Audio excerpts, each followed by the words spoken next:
ഈ ഒരു വീഡിയോയിൽ നമ്മൾ 1-2 അപ്ഡേറ്റുകൾ നോക്കുന്നുണ്ട്. എന്തായാലും അതിലാദ്യം തന്നെ നമുക്ക് നോവാ സുധീയോട് വന്നിട്ടിരിക്കുന്ന അപ്ഡേറ്റ് നോക്കാം. എന്തായാലും അതിലേക്ക് പോകുന്നതിന് മുമ്പ് നിങ്ങൾ ലൈക്ക് എന്ന് പറയുന്നത് ഭയങ്കര ഇമ്പോർട്ടൻ്റ് ആണ്. സോ എല്ലാവരും ലൈക്ക് ചെയ്തിട്ട് മാത്രം വീഡിയോ കാണാനായി ശ്രമിക്കും. എന്തായാലും നോവാ സുധീയോട് വന്നിട്ടിരിക്കുന്ന ആ ഒരു അപ്ഡേറ്റ് എന്ന് പറയുന്നത് അദ്ദേഹത്തിന് കഴിഞ്ഞ ദിവസം നമുക്ക് കളി ഉണ്ടായിരുന്നു CSFും അതുപോലെ തന്നെ കേരള ബ്ലാസ്റ്റേഴ്സും തമ്മിൽ.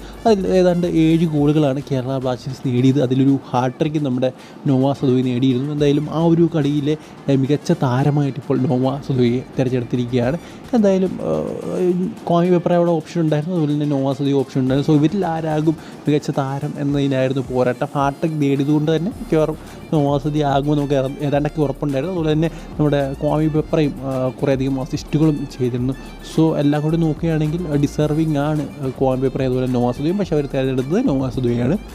ഇനി അടുത്ത അപ്ഡേറ്റ് എന്ന് പറയുന്നത് നമ്മുടെ കേരള ബ്ലാസ്റ്റേഴ്സിൻ്റെ മുൻ ഗോൾ കീപ്പിംഗ് കോച്ചും റിസർവ് ടീമിൻ്റെ ഗോൾ കീപ്പിംഗ് കോച്ചായ റഫാൽ കൊസിയർ എന്ന് പറയുന്ന അദ്ദേഹത്തെ ഇപ്പോൾ സൗദി ക്ലബ്ബ് സ്വന്തമാക്കിയിരിക്കുന്ന അൽ ഖദീഷ് എന്ന് പറയുന്നൊരു ക്ലബ്ബാണ് അദ്ദേഹത്തെ സ്വന്തമാക്കിയിരിക്കുന്നത് ഗോൾ കീപ്പിംഗ് കോച്ചായിട്ട്. സോ അദ്ദേഹത്തിൻ്റെ ഒരു പുതിയ ജേണി സൗദി അറേബ്യ സ്റ്റാർട്ട് ചെയ്യാൻ പോവുകയാണ്. എന്തായാലും അത് അദ്ദേഹം തന്നെയാണ് സോഷ്യൽ മീഡിയയിലൂടെ അറിയിച്ചിരിക്കുന്നത്. നമുക്കറിയാം നമ്മുടെ റിസർവ് സൈഡിനെയൊക്കെ ഇപ്പോൾ എല്ലാവരും പുകഴ്ത്തുന്നുണ്ട്.